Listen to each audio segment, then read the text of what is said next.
আসসালামু আলাইকুম রহমতুল্লাহ।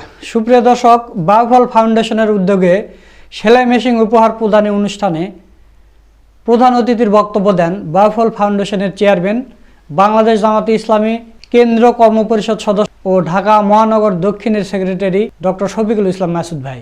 তিনি বলেন, বাউফলের নাগরিক গুণের আত্মকর্মসংস্থান সৃষ্টির লক্ষ্যে আমরা তাদের হাতে সেলাই মেশিন উপহার সহ কর্মমুখী উপকরণ তুলে দিচ্ছি। আমরা মনে করি জনগণের সরকার প্রতিষ্ঠিত হলে এই বাউফলে শিক্ষিত বেকার বলে কিছু থাকবে না।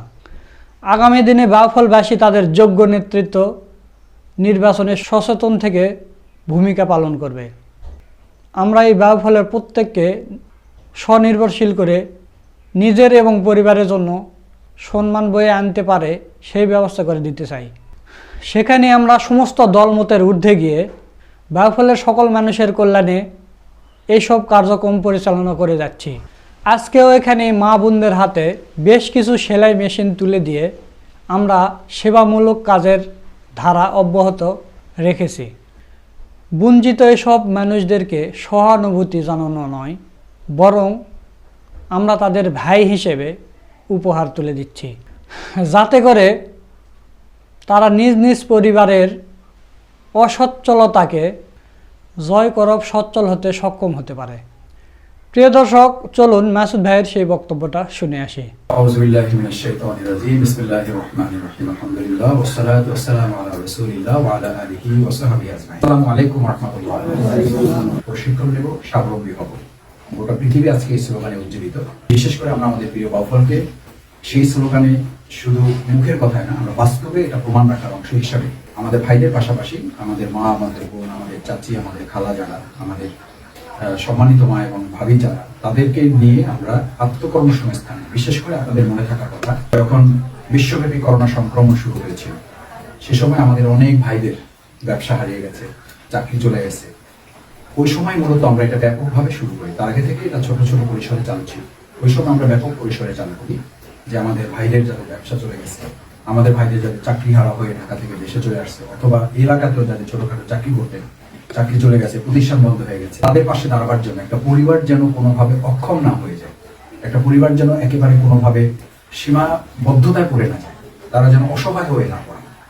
ইমানদাররা হচ্ছে পরস্পরের ভাই ভাই। একজন ভালো থাকলে সবাই সেটা ভালো উপলব্ধি করে। আমাদের কোনো ভাই বোন একজন কষ্টে থাকলে সেটা সবাই মিলে উপলব্ধি করবে। এটাই হচ্ছে কোরআনের নসিহত। রাসূল করিম সাল্লাল্লাহু আলাইহি ওয়াসাল্লাম বলেছেন যে ইমানদারদের গোটা মুসলিম উম্মাহর উদাহরণটা হচ্ছে একটা শরীরের মতো।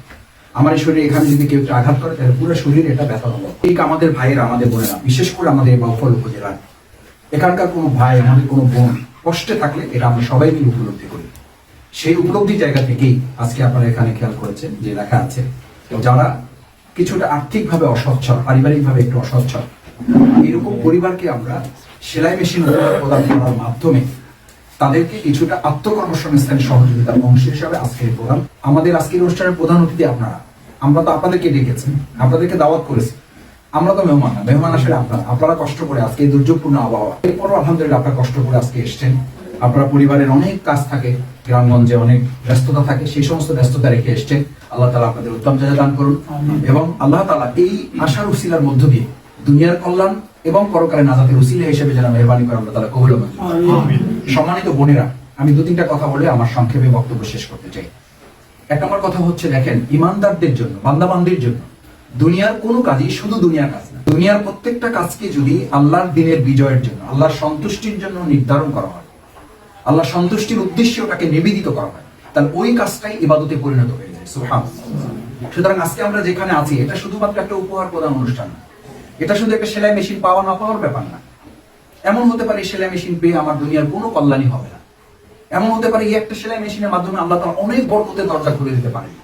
এই বরকতের দরজা খুলে দেওয়া না দেওয়া এটার মালিক কি দুনিয়ায় না আল্লাহ সুবহানাহু ওয়া তাআলা?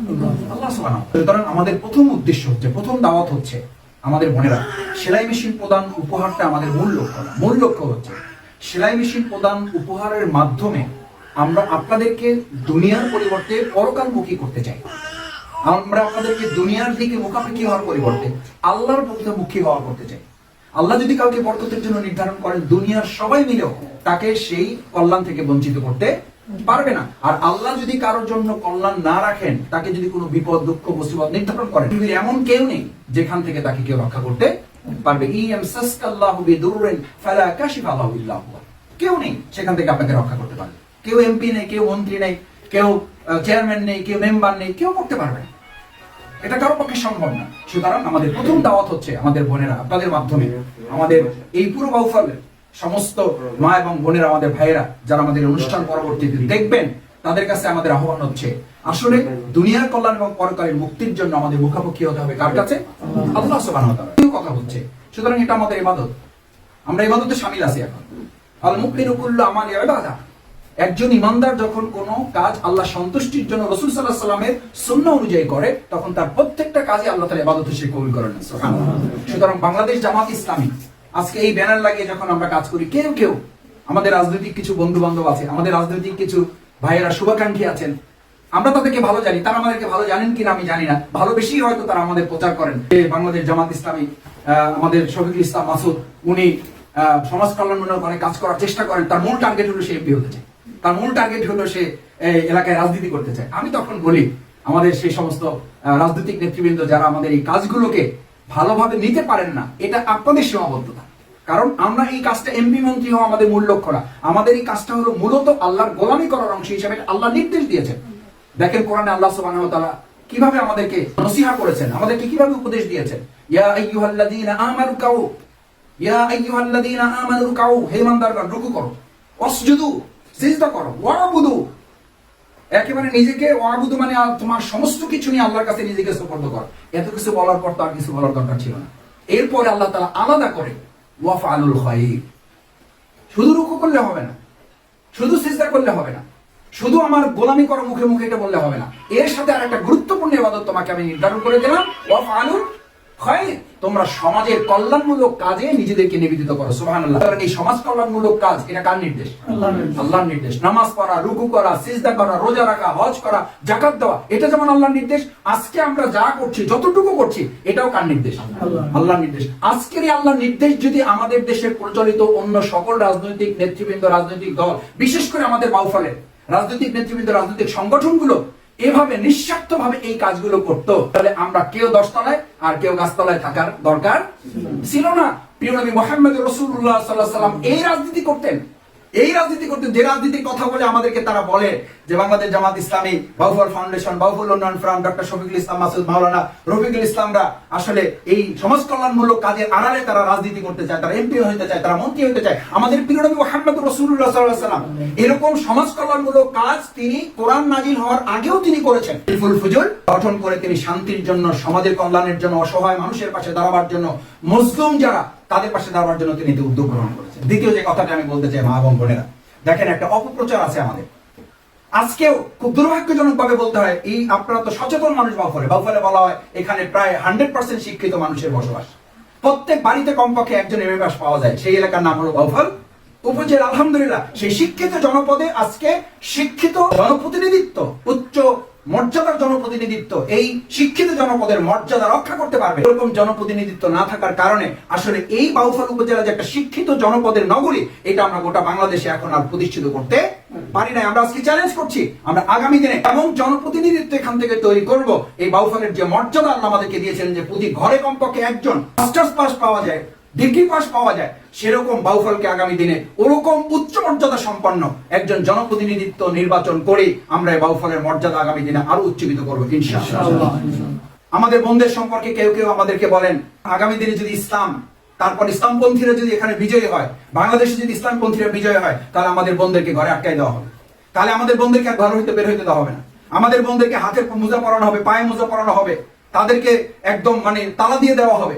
আজকে আপনারা বলেন, আমরা এই যে আপনাদেরকে এখানে নিয়ে এসেছি, আপনাদেরকে এই প্রশিক্ষণ দেওয়া হচ্ছে, আপনাদেরকে এই সেলাই মেশিন উপহার প্রদান করা হচ্ছে, মেডিকেল ক্যাম্প করা হচ্ছে, আপনাদের অসুস্থ হলে আমরা ডাক্তার দিয়ে সহযোগিতা করছি, এটা কি ইসলামের নির্দেশ আছে না? আজকে আমরা কি আপনাদেরকে তালা দিয়ে দিচ্ছি না, বরং আপনাদেরকে বের করে আমরা ইসলামের সীমারেখার মধ্য থেকে এই কল্যাণমূলক কাজগুলো আমরা পরিচালনা করছি না? আলহামদুলিল্লাহ করছি। এটা হচ্ছে নমুনা।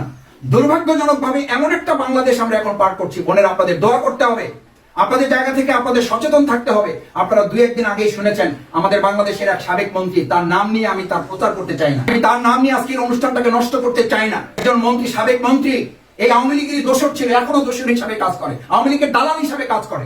এক বক্তৃতায় বলেছে যে বাংলাদেশে এখন একটা দল, তার একটা ছাত্রলীগের একটা দলের নাম বলেছে যে ছাত্রলীগ, তার দলের মিছিল বের হয়, অথচ মিছিলের সামনে আমি শাড়ি পরা লোক দেখি না, দেখি খালি বোরকা পরা লোক। আমার মনে হয় তখন এটা বাংলাদেশ না, আমার মনে হয় এটা একটা ইরান, আফগানিস্তান।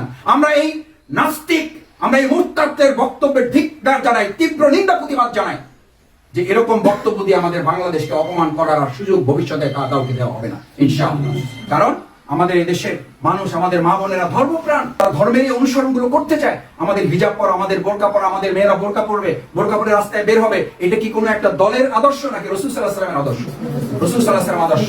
এই নাস্তিক মুরতাদদের মতো সাবেক মন্ত্রী, এমপি যারা এইরকম বক্তব্য দিয়ে মূলত কোন একটা রাষ্ট্রের তারা অনুকম্পা চায়, তারা দয়া চায়, তারা অনুগ্রহ চায়, তারা ওই দেশের ভিক্ষা চায়, যাতে করে তারা বুঝতে পারে যে ওই দেশের পরিপূর্ণ দালালি তারা করতে পারছে।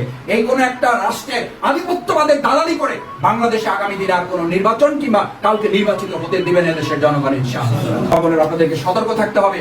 আমাদের এই হিজাব, আমাদের এই পর্দা, আমাদের এই মা বোনদের, আমাদের কলিজার টুকরা সন্তান যারা মেয়েরা, তাদের ইজ্জত আবরু নিয়ে যারা আজকে সিনেমিনি খেলছে, আজকে কত দুর্ভাগ্যের ব্যাপার। আপনারা প্রায় পত্রিকায় দেখবেন আমাদের শিক্ষকদের দ্বারা আমাদের ছাত্রীরা লাঞ্ছিত হচ্ছে, আমাদের শিক্ষকদেরকে আজকে বহিষ্কার করা হচ্ছে, শিক্ষকরা তার ছাত্রীকে বিয়ে করে নিয়ে চলে যাচ্ছে।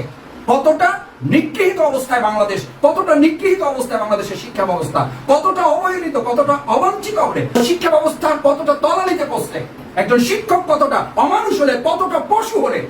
কারণ এই পাশবিকতা আমাদের দেশের শিক্ষা ব্যবস্থা তাদেরকে হতে বাধ্য করেছে।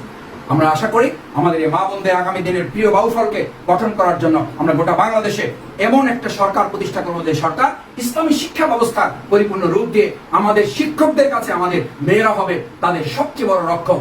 মেয়েরা তাদের সন্তানের মতো হবে, সন্তানকে যেমন তারা নিজের আপন করে তাদেরকে লালন পালন করে বড় করে, ঠিক সেরকম একটা পরিবেশ আমরা আগামী দিনে তৈরি করবো ইনশাআল্লাহ। সবশেষ আমাদের সম্মানিত বোনেরা, আমাদের মায়েরা, আমাদের খালারা, চাচিরা কষ্ট করে যারা এখানে এসছেন, আজকের এই সেলাই মেশিন যা আপনাদেরকে প্রদান করা হচ্ছে, আমরা শুধু আপনাদেরকে সেলাই মেশিন প্রদান করি আমরা কাজ শেষ করতে চাই না। এটা প্রদান করার পর আপনারা একটা ট্রেনিং যারা ইতিমধ্যে নিয়েছেন, আলহামদুলিল্লাহ, যারা নিতে পারেন নাই, আমাদের ট্রেনিং গুলো অব্যাহত আছে। আমাদের 12তম 14তম প্রশিক্ষণ পর্ব এখন সামনে চলমান থাকবে। সেই প্রশিক্ষণেও আপনারা অংশগ্রহণ করে নিজেদেরকে আরো বেশি আপনারা নিজেদেরকে অগ্রসর করতে পারবেন। কোনো বোন যদি মনে করেন যে এই সেলাই মেশিন পাওয়ার পর আপনার জন্য এখন কিছু কাপড় হলে ভালো হয়, আপনি একটু কিছু হাতের কাজ করে আপনি কাপড়গুলো তৈরি করে আপনি একটু বিক্রি করতে পারবেন, অথবা কাপড় পেলে ওটা দিয়ে আপনি আরেকটু হাতের সেলাই কাজ করে উন্নত মানের করে সৌন্দর্য বৃদ্ধি করে আপনি ওটা দিয়ে ইনকাম করতে পারবেন, আপনি মেহরবানি করে আমাদের উপজেলা আমির মহোদয় আছেন, আমাদের আমাদুল্লাহ ভাই আছেন, আমাদের হুমায়ুন কবির সবসময় আপনাদের সাথে সহযোগিতা করবে একান্ত প্রয়োজন হলে। তবে এটা মাথায় রাখতে হবে যে আপনারা এই জিনিসগুলো কিন্তু সব জাকাতের ফান্ড থেকে দেওয়া, সুতরাং আপনার মাথায় রাখতে হবে যে এগুলো আমি পাওয়ার উপযুক্ত কিনা। আমার প্রয়োজনের তো আমাদের কোনো শেষ নাই, আবার সেই প্রয়োজনটা পাওয়ার ক্ষেত্রে আমাদেরকে খেয়াল রাখতে হবে যে জাকাতের এই ফান্ড থেকে আসলে আমি পাওয়ার উপযুক্ত কিনা এবং সেটা আমি আসলে ভোগ করবো কিনা, সেই দৃষ্টিটুকু সামনে রেখে যদি প্রয়োজন মনে করেন মেহরবানি করে আমাদের ভাইদের সাথে আপনারা একটু শুধু আমাদেরকে জানাবেন। আমরা আপনাদের শুধু সেলাই মেশিন দিয়ে খেলতে হবে না, আমরা আপনাদের কাপড় কিনে দিয়ে আমরা আপনাদের একটা হাতের সেলাই মেশিন করে একটু সৌন্দর্য করে একটু কাপড় চোপড় বানিয়ে যদি বিক্রি করার ক্ষেত্রে আপনাদেরকে আরো উপকরণ দিয়ে সহযোগিতা করতে হয়, প্রশিক্ষণ দিয়ে সহযোগিতা করতে হয়, আমরা সেটা অব্যাহত রাখবো ইনশাআল্লাহ। এবং সেই ক্ষেত্রে আগামী দিনে আমাদের এই প্রিয় বাউফলকে একটা নিরাপদ বাউফল, এই মাত্র 2-1 মাসে শুনেছি আমাদের বেশ কয়েকটা এলাকায় আমাদের একজন আরেকজনকে খুন করে ফেলছে। আমাদের একজন পারিবারিক কলহের সূত্র ধরে আমাদের একটা মেয়েকে, ভিন্ন ধর্মীয় একটা মেয়েকে তাকে হত্যা করে ফেলা হয়েছে। কারণটা কি? কারণ হচ্ছে আমাদের যারা আজকে শাসন ক্ষমতায় বসে আছে তারা প্রত্যেকের হিংসা মানে প্রতিহিংস চরিতার্থ করার জন্য একে অপরের পিছনে তারা লাগিয়ে রেখেছেন, একে অপরের পিছনে তারা শত্রুতা করছেন, তারা রাজনৈতিক প্রতিহিংসার বশবর্তী হয়ে একে অপরকে ক্ষতিগ্রস্ত করার প্রতিযোগিতায় তারা লিপ্ত হয়েছেন। এরকম একটা বাউফলের পরিবর্তন আমরা আগামী দিনে কি করতে রাজি আছি ইনশাআল্লাহ।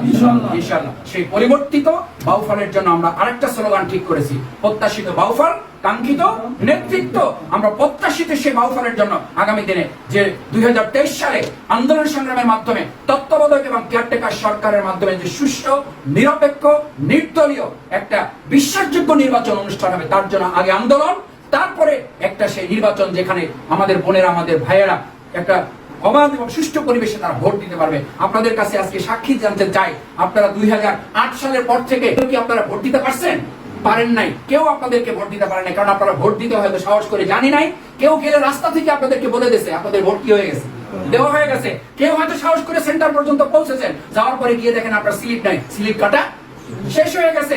অত্যন্ত দরদ নিয়ে, মায়া মাখা দরদ নিয়ে, প্রতারিত দরদ নিয়ে আমাদের বোনদের, মায়েদের, আমাদের ভাইদের মাথায় হাত বুলে বলে দিচ্ছে চাচা আপনার কষ্ট করার দরকার নাই, আপনার ভোট আমি দিয়ে দিছি। এরকম আর কোন ভোট বাংলাদেশে আগামী দিনে দেশের জনগণ হতে দেবে না ইনশাআল্লাহ। বিশেষ করে বাউফলে আমরা আমাদের তরুণ প্রজন্মকে আমরা তাদের কাছ থেকে ওয়াদা নিয়েছি, গোটা বাংলাদেশে একদিকে, বাউফলে আগামী দিনে এরকম ভোট ডাকাতির, ভোট চোরের, দিনের ভোট রাতে এবং আমার ভোট আরেকজন দিয়ে দিবে এরকম কোন ভোটের চিন্তা যেন বাউফলের কোন একজন লোক না করে, যে করবে সে যেন বাউফলের জনগণ থেকে বিচ্ছিন্ন হয়ে পড়বে। জনগণ প্রতিরোধ করে করে তার সমস্ত অপকর্মের জবাব দেওয়ার জন্য জীবন বাজি রেখে প্রস্তুত রাখবে ইনশাআল্লাহ।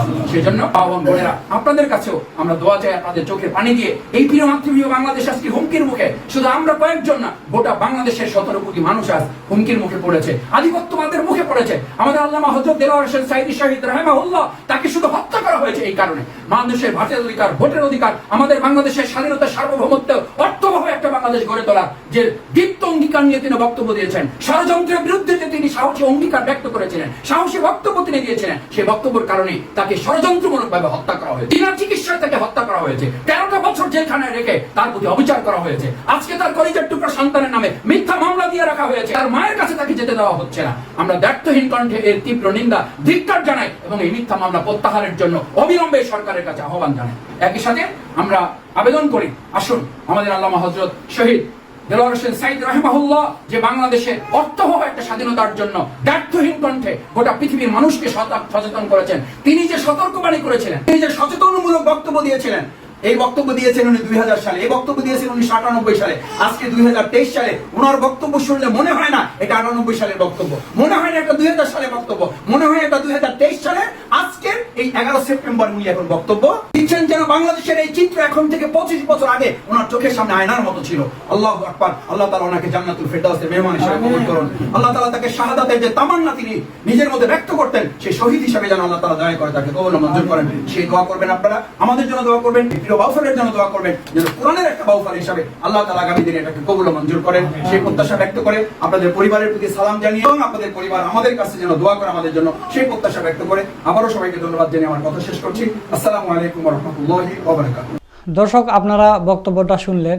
মাসুদ ভাইয়ের কথাগুলো আপনাদের কাছে কেমন লেগেছে তা অবশ্যই কমেন্ট বক্সে জানিয়ে দিবেন। আজকের ভিডিও এই পর্যন্তই, পরবর্তীতে কোনো ভিডিও নিয়ে আবার আপনাদের সামনে আসব।